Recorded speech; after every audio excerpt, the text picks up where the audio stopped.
பரமேஸ்வரா, நான் உன் தெய்வீக திருவுருவத்தை தரிசிக்க விரும்புகிறேன். பாவமற்ற அர்ஜுனா, உனது இந்த கண்களால் எனது விஸ்வரூபத்தை காண இயலாது. அதை காண்பதற்கு திவ்ய திருஷ்டியை உனக்கு கொடுக்கின்றேன்.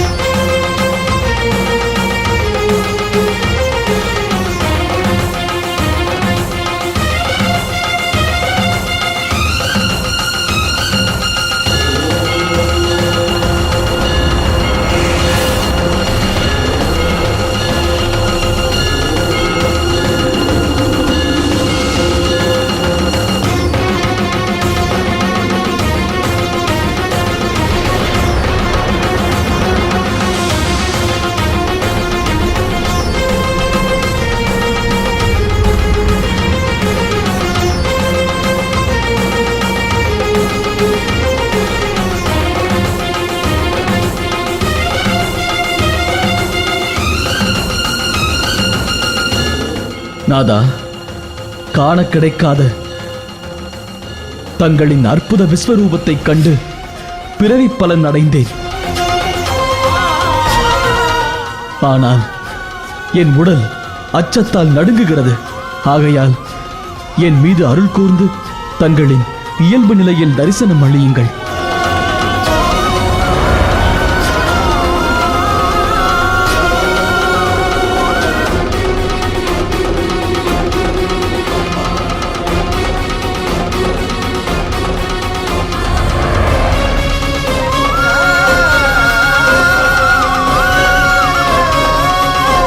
கிருஷ்ணா, நீ என்னை ஒரு நண்பன் தன் நண்பனை மன்னிப்பதைப் போல், தந்தை தன் மகனை மன்னிப்பதைப் போல், பகவான் ஒரு பக்தனை மன்னித்தருள்வதைப் போல தயை கூர்ந்து என்னையும் மன்னித்தருள வேண்டும். குந்தி மைந்தனே, நண்பனுக்கும் நண்பனுக்கும் இடையே, தந்தைக்கும் மகனுக்கும் இடையே, பகவானுக்கும் பக்தனுக்கும் இடையே மன்னிப்பு என்ற வார்த்தையே கிடையாது.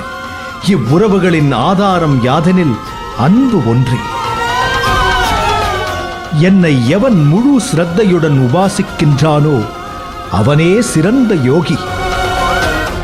ஆகையால் அர்ஜுனா, உன் பக்தி சிறந்தது.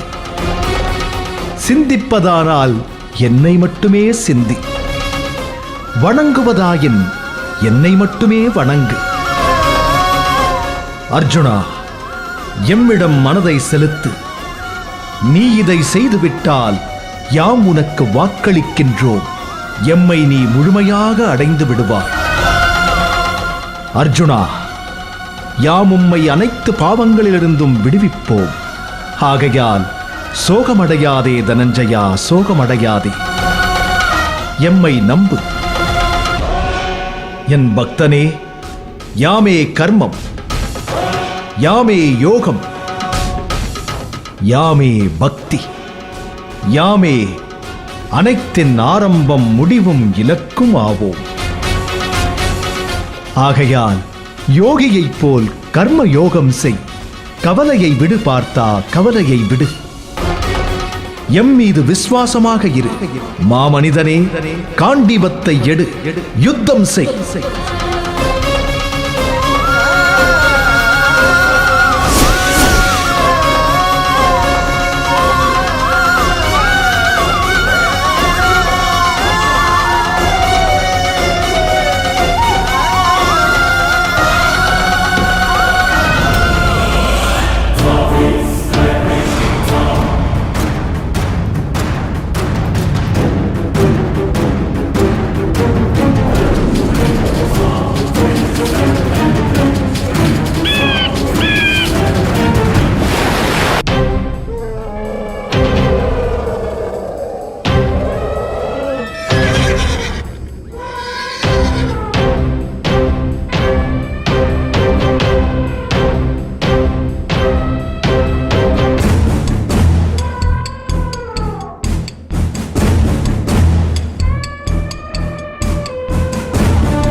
அண்ணா, ஏன் ரதத்தை விட்டு கீழே இறங்கிவிட்டீர்?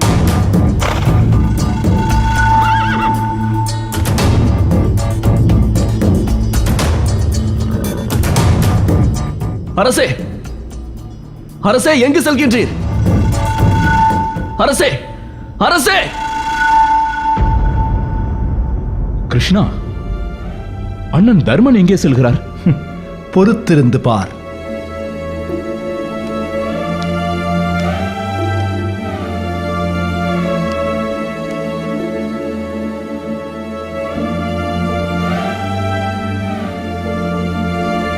அரசே, நாம் எதிர்பார்க்காத காட்சி ஒன்று குருஷேத்திரத்தில் அரங்கேறிக் கொண்டிருக்கிறது. என்ன? அது என்ன சஞ்சயா? தருமன் தன் தேரை விட்டு கீழே இறங்கி நம் படையை நோக்கி செல்கிறான். அறிவேன், என் தர்மனை நான் அறிவேன். அவன் மனதில் உள்ளதையும் நான் நன்கு அறிவேன். தர்மன் ஒரு நாளும் யுத்தத்தை விரும்ப மாட்டான். அவனால் ஒருபோதும் பீஷ்மரையோ துரோணாச்சாரியரையோ எதிர்த்து யுத்தம் செய்ய முடியாது. சமாதானம் நாடியே அவன் முன்னேறி இருக்கின்றான்.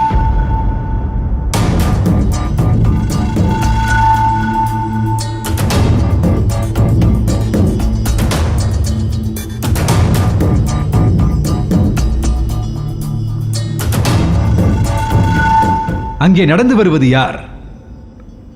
இந்திரபிரஸ்தத்தின் சக்கரவர்த்தி தர்மனா? யுத்தம் தொடங்குவதற்கு முன் அவன் காலார நடந்து வருவது ஏன்? பாண்டவ பேடிகள் நம் பெரும் படையை கண்டு அஞ்சி இருப்பார்கள். நம்மிடம் மன்னிப்பு கேட்க பாண்டவர்களின் தலைவர் வருகிறாரோ? அவசரப்பட்டு எந்த முடிவிற்கும் வர வேண்டாம். எதிரியின் அசைவிற்கு வேறொரு காரணமும் இருக்கும்.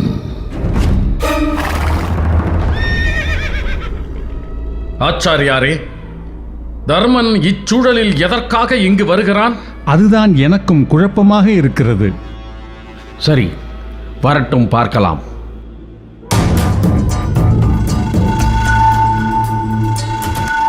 வணக்கம் தாத்தா, நீங்கள் என்னை ஆசீர்வதிக்க வேண்டும்.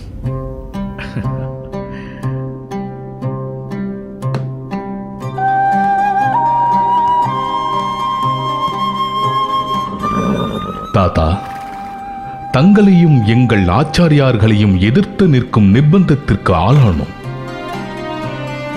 அதற்காக தங்களிடம் மன்னிப்பு கோருகிறேன். நடக்கவிருக்கும் குருட்சேத்திர யுத்தத்தில் பாண்டவர்களாகிய நாங்கள் வெற்றி பெற வேண்டும் என்று ஆசையும், இந்த தர்ம யுத்தத்தை துவங்க எங்கள் குலத்தின் மூத்தவர் என்ற முறையில் அனுமதியும் பெற வந்திருக்கிறேன்.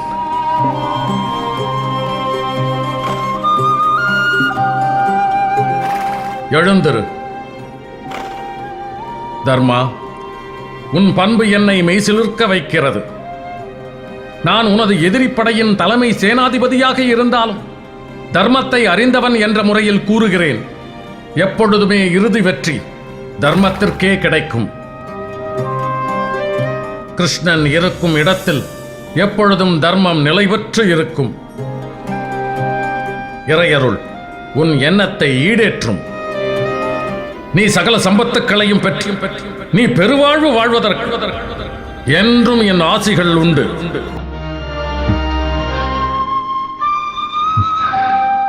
நன்றி தாத்தா.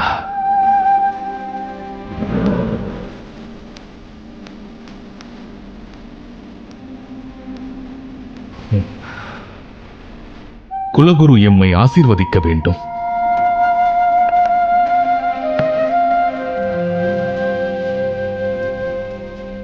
எங்கள் குலகுருவே, ஆச்சாரியாரே, தங்களிடம் வித்தை பயின்று தங்களுக்கு எதிராக யுத்தம் செய்யும் நிலை நேர்ந்ததை எண்ணி நான் மிகவும் வருந்துகிறேன். என் நிலையிலும் தங்களின் ஆசி எங்களுக்கு வேண்டும். யுத்தத்தில் வெற்றி பெற ஆசி நல்க வேண்டும். எழுந்திரு தர்மா. எனது பரிபூர்ண ஆசிகள் உனக்கு எப்பொழுதுமே உண்டு. குந்தி மைந்தனே, யுத்தம் துவங்கிவிட்டால் நான் உனது குரு என்று எண்ணிக்கொண்டிராதே. நானும் உன்னை சிஷ்யன் என்று எண்ண மாட்டேன். ஏனெனில் யுத்தம் என்றுமே எதிரிகளுக்கிடையேதான் நடக்கும். குந்தி மைந்தனே, யுத்தத்தில் உறவுகள் என்று எதுவுமே இல்லை. இந்த ரணபூமியில் நாம் எதிரிகளாவோம். ஆகவே என்னுடன் போரிடுவது உனது கடமையாகும். அர்ஜுனனிடம் கூறு, என் நெஞ்சை துளைக்கும் பாணங்களை அவன் எய்தவில்லை எனில் நான் அவனது குருதட்சணையை நிராகரிப்பேன் என்று. நன்றி ஆச்சாரியரே. வெற்றி உண்டாகட்டும். ஆச்சாரியருக்கு வணக்கம்.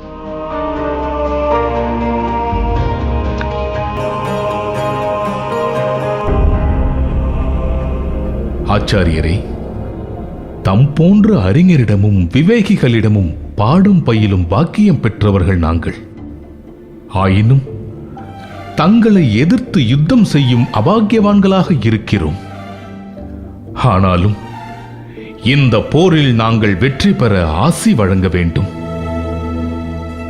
புகழடைவாய், எழுந்திரு தர்மா. மா வீரனே தர்மா, நீ காத்து நிற்கும் தர்மம் உன்னை காக்கட்டும். வெற்றி உண்டாகட்டும்.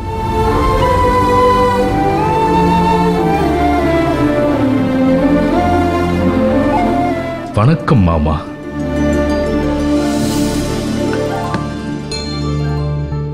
தங்களின் ஆசி வேண்டி வந்துள்ளேன். வெற்றி உண்டாகட்டும். எழுந்திரு மருமகனே. எனது அஸ்திரங்கள் அனைத்தும் துரியோதனனுக்காகத்தான். இருப்பினும் எனது ஆசீர்வாதம் அனைத்தும் உனக்காகத்தான். உனக்கு மட்டும்தான். வெற்றி பெறுவாய் மருமகனே.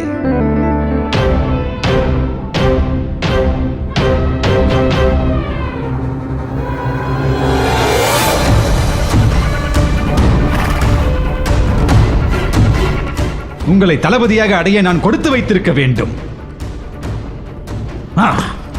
யாரை எதிர்த்து போர் புரிய போகிறோமோ அவர்களுக்கு வெற்றி ஆசையை வழங்குகிறீர்களா?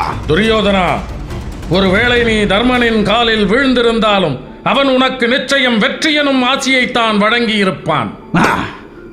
ஆனால் உன் கர்வம் உன்னை தடுக்கிறது. யாரேனும் உன் காலில் விழுந்தாலும் உன் கை உன் அனுமதி இல்லாமலே ஆசி வழங்கிவிடும். தர்மன், உன் மாமா சகுனியின் காலில் ஒருவேளை விழ நேர்ந்தாலும் அவருக்கு முழு மனது இல்லாவிட்டாலும் வெற்றி எனும் ஆட்சியை வழங்க வேண்டிய நிலை ஏற்பட்டிருக்கும். இது யதார்த்தம். இதுதான் நம் பண்பாடு. மாமா, இது என்ன அநியாயம்? இவர்கள் அனைவரும் தர்மனுக்கு வெற்றி ஆசையை வழங்கியதோடு மட்டுமல்லாமல் அதற்கு நியாயம் கற்பிக்கின்றனரே. அதனால் உனக்கென்ன பிரச்சனை? பெரியவர்களிடம் ஆசி கேட்டால் வழங்குவது வழக்கமான விஷயம்தானே. ஆனால் எனக்கு அப்படி தோன்றவில்லை. துரியோதனா, பிதாமகர் கூறியது போல் நீயும் தர்மனிடம் சென்று ஆசி பெற்று வா. அவனே ஆசியை யாசகம் பெற்று செல்கிறான். அந்த யாசகனிடம் நான் ஆசி பெற வேண்டுமா? இது எனக்கு வெட்கக்கேடு அல்லவா? பிறகு உன் விருப்பம்.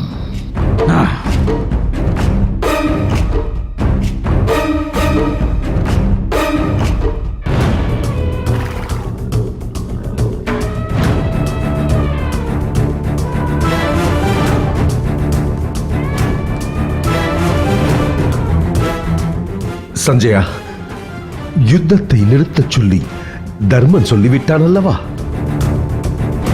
சொல் சஞ்சயா, அங்கு என்ன நடந்தது? என்னை மன்னிக்க வேண்டும் அரசே. ஏன் சஞ்சயா? என்ன விஷயம்? உடனே கூறு. உங்கள் நம்பிக்கையை பொய்யாக்கி விட்டான் தருமன். என்ன கூற வருகிறாய் சஞ்சயா? பிதாமகரிடமும் ஆச்சாரியர்களிடமும் ஆசி பெறவே தர்மன் நம் பக்கம் வந்திருக்கிறான். ஐயோ, என் கடைசி நம்பிக்கையும் பொய்த்து போய்விட்டதே. யுத்தக்களம் புகுந்த சேனை யுத்தமின்றி திரும்பியதாக இங்கே வரலாறு இல்லை. அற்புதம் நடக்கும் என்று எதிர்பார்ப்பதில் தவறில்லையே.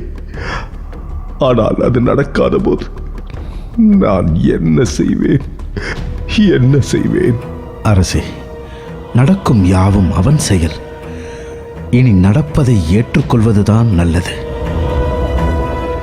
இனி விதி எழுதும் தீர்ப்பை அறிய காத்திருப்பதுதான் நம் முன்னே இருக்கும் ஒரே வாய்ப்பு.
பிதாமகரே, யாவரும் ஆயத்தமாக இருப்பதாக அறிகிறேன்.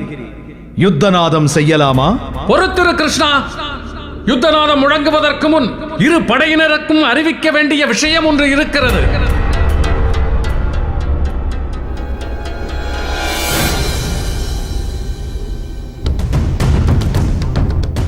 ஆம், இதுதான் யுத்தம் தொடங்குவதற்கு முன் உள்ள கடைசி மணித்துளிகள். இப்பொழுதே அறிவித்து விடுகிறேன். அனைவரும் கவனமாக கேளுங்கள். இந்த யுத்த களத்தில் கலந்து கொள்ளும் மன்னர்களே, இளவரசர்களே, வீரர்களே, உங்களில் யாரேனும் விருப்பமில்லாமல் இந்த யுத்த களத்திலே கலந்து கொண்டிருந்தாலும், அடுத்தவர் நிர்பந்தத்தினால் இந்த யுத்த களத்திலே கலந்து கொண்டிருந்தாலும், உடல்நல குறைபாடு ஏற்பட்டிருந்தாலும் அவர்கள் அனைவரும் இப்பொழுதே இந்த யுத்த களத்தில் இருந்து விலகிக் கொள்ளலாம்.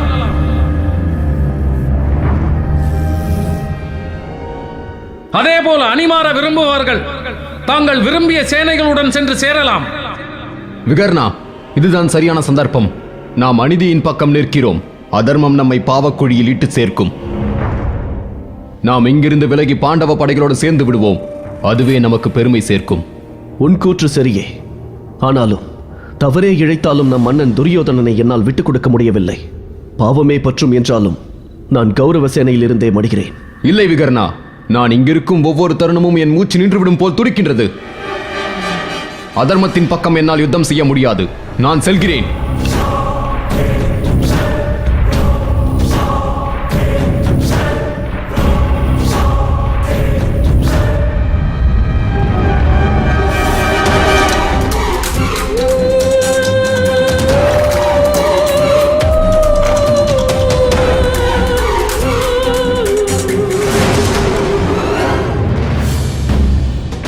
பிதாமகரே, யுயுத்சு ஆகிய நான் இக்கணமே கௌரவ சேனையை நீங்கி பாண்டவ சேனையை அடைகிறேன்.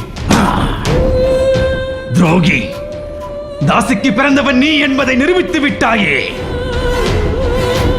உயிருக்கு அஞ்சி ஓடும் கோழையே, பேடியே, நீ நரகத்திற்கு போக கடவாய். நாங்கள் இட்ட உணவை உண்டு கொழுத்து நாயிலும் நலிந்து நன்றி கெட்ட பேடியே, உன்னை போர்க்களத்தில் கொல்வேனடா. விட்டொழியட்டும் விடு துரியோதனா. அந்த யுயுத்ஸ் நம் பக்கம் இருந்து கொண்டு அரை மனதோடு யுத்தம் செய்வது நமக்குத்தான் ஆபத்து. அவன் பாண்டவர்கள் பக்கம் சென்றதே நல்லது. நீ அமைதி கொள் துரியோதனா.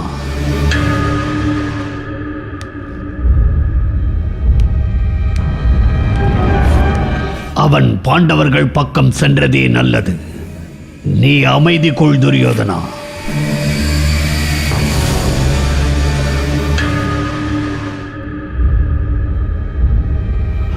அரசே, மனதை தேற்றிக் கொள்ளுங்கள். நடக்கக்கூடாத நிகழ்வு ஒன்று நடந்துவிட்டது. என்ன என்ன அது? சஞ்சயா, சொல், என்ன அது? தங்களின் புத்திரன் யுயுத்சு கௌரவர் சேனையை பிரிந்து பாண்டவர் சேனையை தஞ்சமடைந்தார். அதனால் இளவரசர் துரியோதனன் வெகுண்டெழுந்தார். ஐயோ, நான் என்ன செய்வேன்? 1000 கருத்து வேறுபாடுகள் இருந்தாலும் என் புத்திரர்களுக்குள் பிளவு ஏதும் நிகழ்ந்ததில்லை. ஆனால் இன்று அவர்களுக்குள் பிரிவினை ஏற்பட்டதே. அது மட்டுமல்ல அரசே, யுயுத்சு மதியோகி மாவீரன். அவர் கௌரவ சேனையில் இல்லாதது நமக்கு பெரும் இழப்பு. அவனை துரியோதனன் சமாதானம் செய்திருக்க வேண்டும். அது நடந்திருக்க வாய்ப்பில்லை அரசே. யுயுத்சு தன் முடிவில் உறுதியாக இருந்தார். அநீதியின் பக்கம் யுத்தம் செய்யக்கூடாது என்று உரக்க கூறிவிட்டு பாண்டவர்கள் படையோடு சென்று விட்டார். தொடக்கமே கௌரவ சேனைக்கு பின்னடைவு ஏற்பட்டு விட்டதே. இது எங்கே போய் முடியுமோ? அமைதி அடையுங்கள். யார் இருந்து எங்கு சென்றால் என்ன? நம் பக்கம் பீஷ்மாச்சாரியார் இருக்கிறார். கவலையை விடுங்கள்.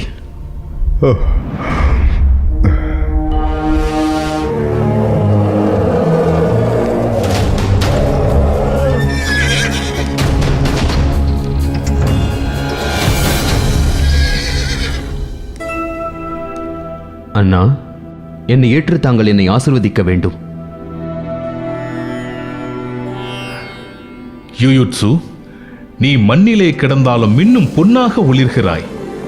நீ எம் பக்கம் வந்து எம் சேனையோடு இணைந்ததில் எமக்கு பெருமகிழ்ச்சியும் பெருமையும் உள்ளது.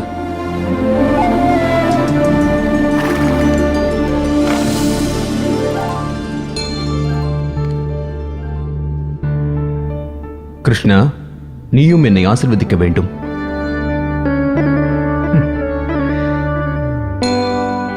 இந்த யுகம் உனை போன்ற ஒரு உத்தமனை இனி காணப்போவதில்லை. ராமனுக்கும் ராவணனுக்கும் யுத்தம் நடந்தபோது இறுதியில் விபீஷணன் ராமனை தஞ்சமடைந்தான். அதுபோல் நீ துரியோதனனின் துர்குணம் அறிந்து தர்மனை தஞ்சமடைந்திருக்கிறாய். விபீஷணனைப் போல் உன் புகழ் இந்த உலகம் உள்ள மட்டில் உயர்ந்து நிற்கும்.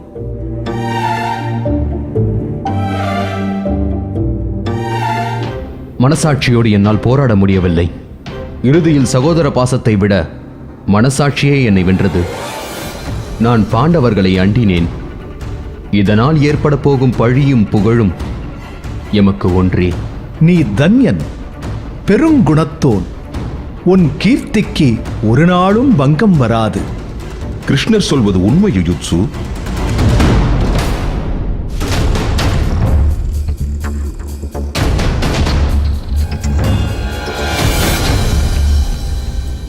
தர்மா, யுத்தம் குறிக்கப்பட்ட முகூர்த்தம் நெருங்கிவிட்டது.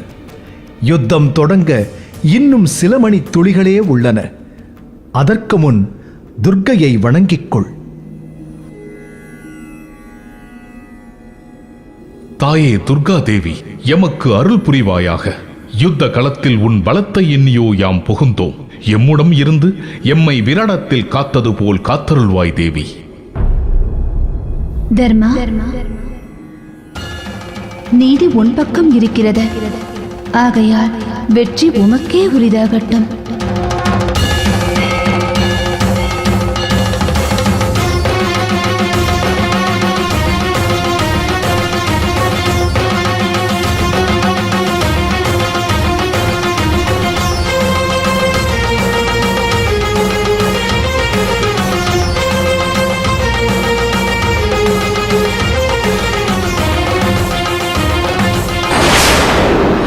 யுத்தம் தொடங்கட்டும்.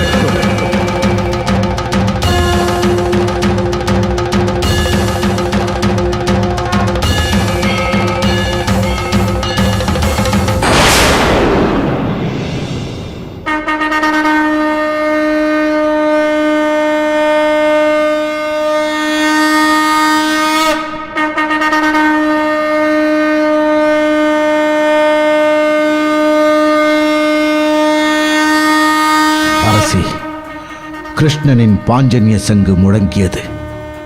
போர் முரசு ஒலிக்கிறது. அதோ அதோ குருஷேத்திர யுத்தம் தொடங்கியது.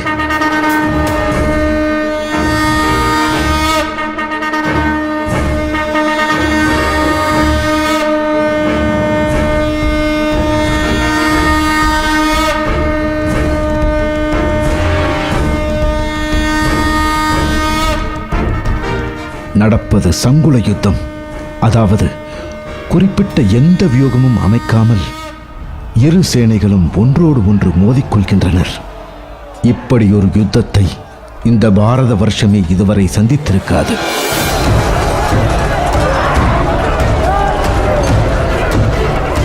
சமுத்திரங்கள் இரண்டும் ஒன்றோடு ஒன்று மோதிக்கொள்கின்ற காட்சியை கண்டால் மேனி சிலிர்க்கின்றது, ஆவி ஒடுங்குகின்றது. எங்கும் ஒரே ஆரவாரம், ஆர்ப்பரிப்பு, ஆவேச கூச்சல்.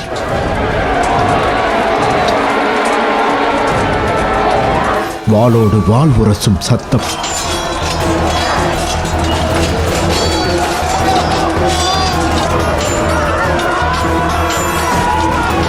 வேலோடு வேல் உரசும் ஒலி.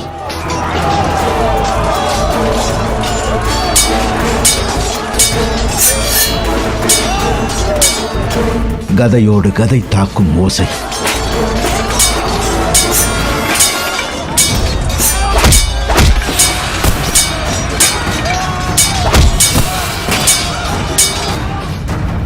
யுத்தம் உக்கிரமாக நடக்கிறது.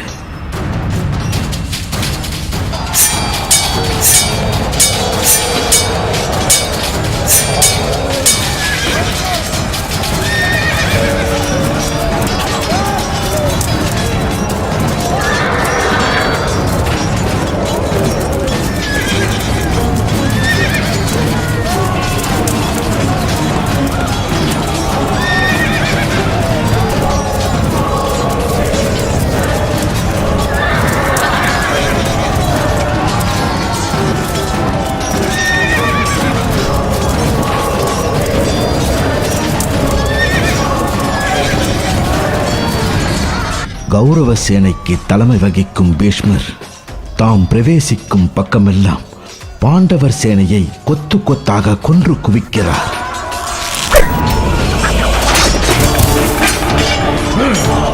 பீஷ்மரின் பேராற்றலுக்கு ஈடு கொடுக்க முடியாமல் பாண்டவ சேனை சிதறி ஓடுகிறது.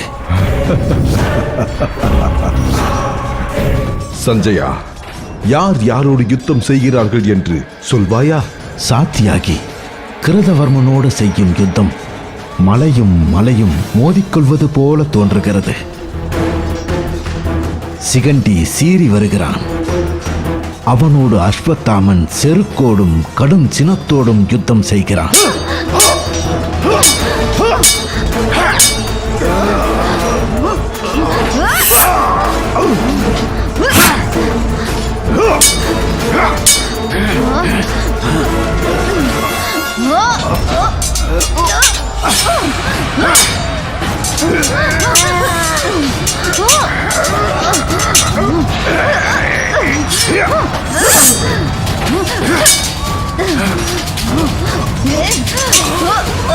விராடராஜன் பகதத்தனோடு கடுமையாக கதா யுத்தம் புரிந்து கொண்டிருக்கிறான்.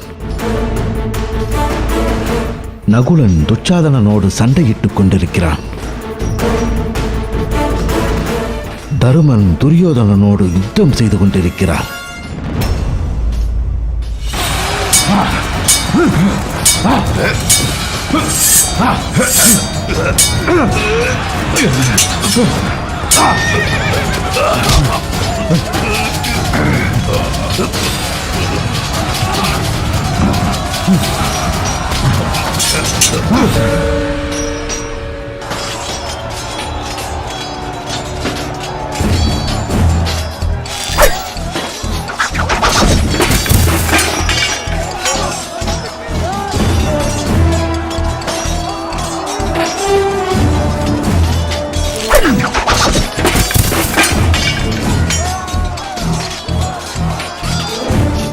சாரதி, அதோ தாத்தா பீஷ்மாச்சாரியார் யுத்தம் செய்து கொண்டிருக்கிறார். அவரை நோக்கி தேரை செலுத்து.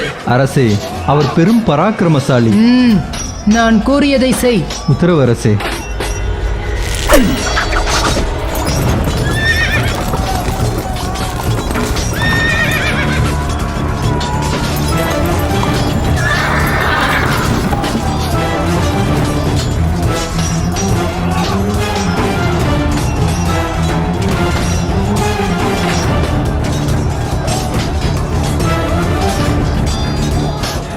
சிறுவனை, யார் நீ? என் முன்னே வந்து நிற்கும் துணிச்சலை உனக்கு யார் கொடுத்தது? தாத்தாவிற்கு முன் நெஞ்சை நிமிர்த்து நிற்கும் தீரம் பேரனுக்கு உண்டல்லவா? நீ? நான் தங்களின் பேரன் அர்ஜுனன் சுபத்திரையின் மைந்தன் அபிமன்யு. அபிமன்யுவா? என் பேரன் அபிமன்யுவா? உன் தந்தையின் வீர செருக்கு உனக்கு அப்படியே இருக்கிறது. பலே பலே.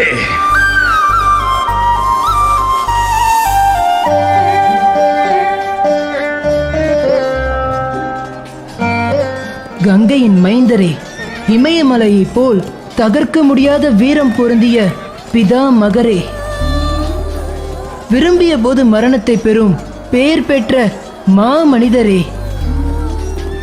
1000 யுத்த கலங்களை கண்ட மாவீரரே, தங்களை காண வேண்டும் என எத்தனை கனவோடு இருந்தேன் தெரியுமா? தங்களின் வீர பராக்கிரமங்களையும் வீரத்தையும் அன்பையும் பற்றி நான் கேள்விப்பட்டிருக்கிறேன். இன்றுதான் நேரில் காணும் பாக்கியம் கிட்டியது. ஆனால் இன்று தங்களின் சத்ருவாக எதிர் சைனியத்தில் நிற்கும் துர்பாகிய நிலையை அடைந்தேன். என்னை தாங்கள் மன்னித்து அருள வேண்டும். அத்தினாபுரத்தின் காவலரை, என்னை தாங்கள் ஆசிர்வதிக்க வேண்டும். அன்பனையே, எழுந்திரு. செல்வனே அபிமன்யு, உன்னுடைய வீரத்தை கண்டேன். தனி ஒருவனாக நின்று கௌரவ சேனையை எதிர்த்து கதிகலங்க செய்த உன் பராக்கிரமத்தை கண்டு மகிழ்ந்தேன். இந்த தாத்தனுக்கு நிகராக போர் புரிந்த பேரனை கண்டேன். அபிமன்யு, இந்த பெருங்கிழவனின் ஆசீர்வாதங்கள் உனக்கு என்றும் உண்டு, என்றும் உண்டு. நன்றி தாத்தா. நான் நம்பிக்கையோடு இருக்கிறேன். மீண்டும் ஒரு நாள் வரும். அந்த நாளில் தங்கள் மடியில் துயிலும் பாக்கியம் இந்த பேரனுக்கு கிடைக்கும் என்று நம்புகிறேன். நான் மீண்டும் யுத்தமிட செல்கிறேன். எனக்கும் அதே கனவு உண்டு அபிமன்யு. அந்த நாளுக்காகத்தான் இந்த கிழவன் காத்துக் கொண்டிருக்கிறான். சென்று வா. நன்றி தாத்தா. வெற்றி உண்டாகட்டும்.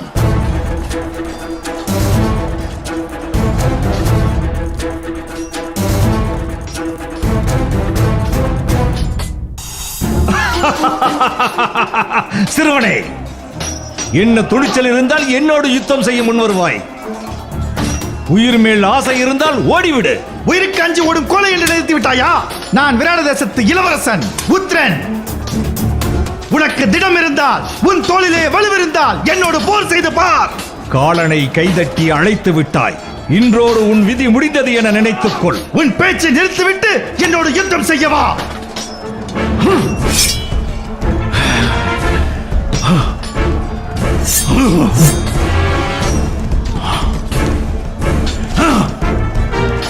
இந்த சல்லியன் சொன்ன சொல் தவறாதவன் என்று இந்த உலகம் அறியட்டும்.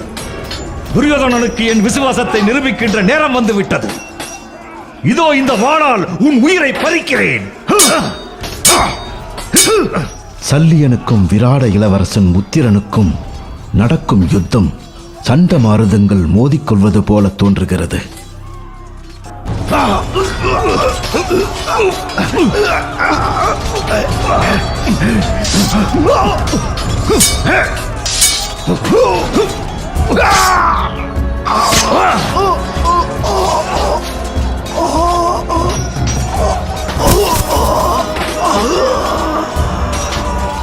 விராட தேசத்து இளவரசன் உத்திரன் செத்து மடிந்தான்.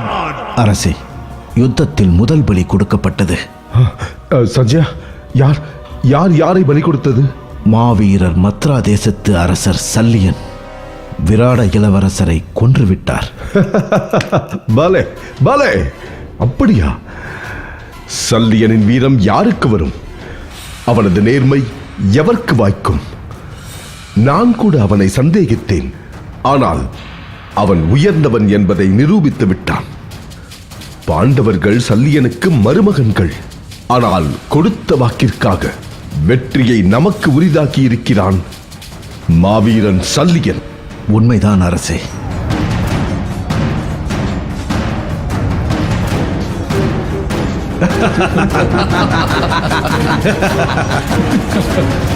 மாமா, பலமான வெற்றியை தேடி தந்திருக்கிறீர்.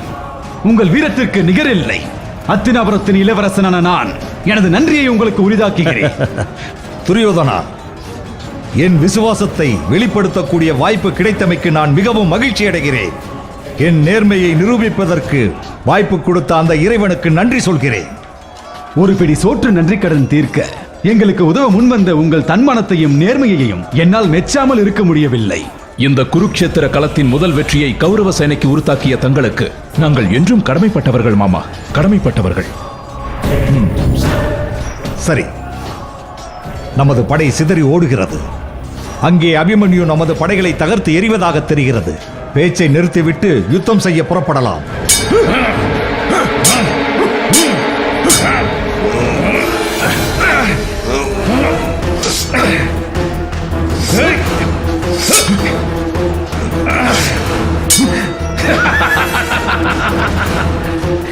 வீராட தேசத்து சிறுவனிடம் போர் புரிவதா என்று நான் யோசித்தேன்.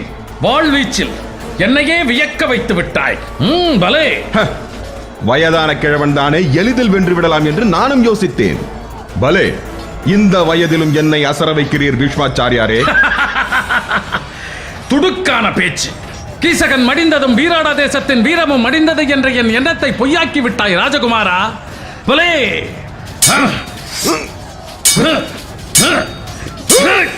ஸ்வேதா, ஸ்வேதா, சதானிகா, ஏன் இத்தனை பதற்றத்தோடு ஓடி வருகிறாய்? உன் அண்ணன் உத்திரனை தன் ஆயுதத்தால் சல்லியன் கொன்று விட்டான். உத்திரா, வீரமரணத்தை எய்தினாயா? சல்லியா, உன் கதையை முடிக்க உடனே வருகிறேன். ஸ்வேதா, என் வாளுக்கு பதில் சொல்லிவிட்டு பிறகு சல்லியனை நாடிச் செல். நான் தங்களை பிறகு சந்திக்கிறேன். இப்போது வழிவிடுங்கள். என் சகோதரனை கொன்ற சல்லியனை கொன்றுவிட்டு திரும்ப வருகிறேன். நல்ல வேடிக்கை. சல்லியனை என்ன புல் என்று நினைத்தாயா? கிள்ளி எறிந்து விட்டு வருவதற்கு. அவன் 1000 யானை பலம் கொண்டவன். அவன் எதிரே நீ சென்று நின்றால் உன் பலமும் அவனை சென்று சேரும். அதையும் பார்த்து விடலாம். இப்போது புறப்படுகிறேன். அது முடியாது. முதலில் என்னை வென்றுவிட்டு பிறகு இங்கிருந்து புறப்படு. அதுதான் யுத்த தர்மம். உங்களை வென்றுவிட்டல்ல, கொன்றுவிட்டு இங்கிருந்து புறப்படுகிறேன்.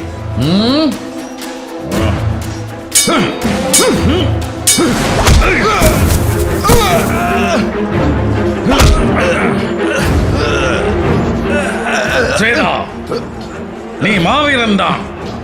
உன்னை இப்படியே உயிரோடு விட்டால் நீ கௌரவ சேனையை அடித்தாலும் அடித்து விடுவாய். உன்னை இப்பொழுதே கொன்று விடுகிறேன்.